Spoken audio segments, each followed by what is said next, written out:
Hello, everyone. My name is Shweta, and I'm reporting from ACR 2021 for Room Now. And I would like to talk about a recap of some posters on tumor necrosis factor inhibitors and spondyloarthritis, which was presented at the ACR 2021.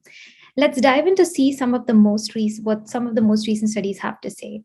So abstract number 0451 was from a German cohort, and that has shown that TNFI use in early axial spondyloarthritis, which means if the non-radiographic axSpA with a symptom duration of less than or equal to 5 years and a radiographic axSpA with a symptom duration of less than or equal to 10 years has shown a decrease in radiographic sacroiliitis progression when you use it over a period of 2 years.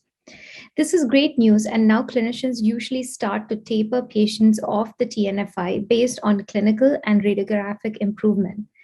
Abstract number 0364 sought to identify the characteristics of axSpA patients when they were tapered off of the TNFI when they did show clinical and radiographic improvement.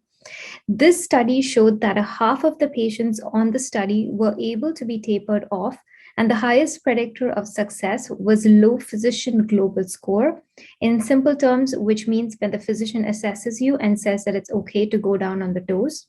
And interestingly, another abstract, which is 0929, addresses the opposite question. They sought to identify if there were any baseline or clinical or imaging predictors of flare when you're tapering the TNFI when a patient is in remission from axSpA. And they found that the only independent predictor of flare was a higher baseline physician global score. So the key pearl from all of these studies basically means that the rheumatologist actually knows when to taper off your TNFI. Is your TNFI not working?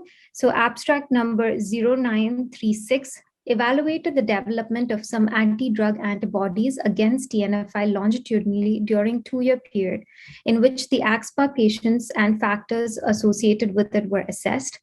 About 180 axSpA patients were on a new TNFI, and they were followed over a 2-year period, and they measured their serum drug levels and anti-drug antibodies at different intervals.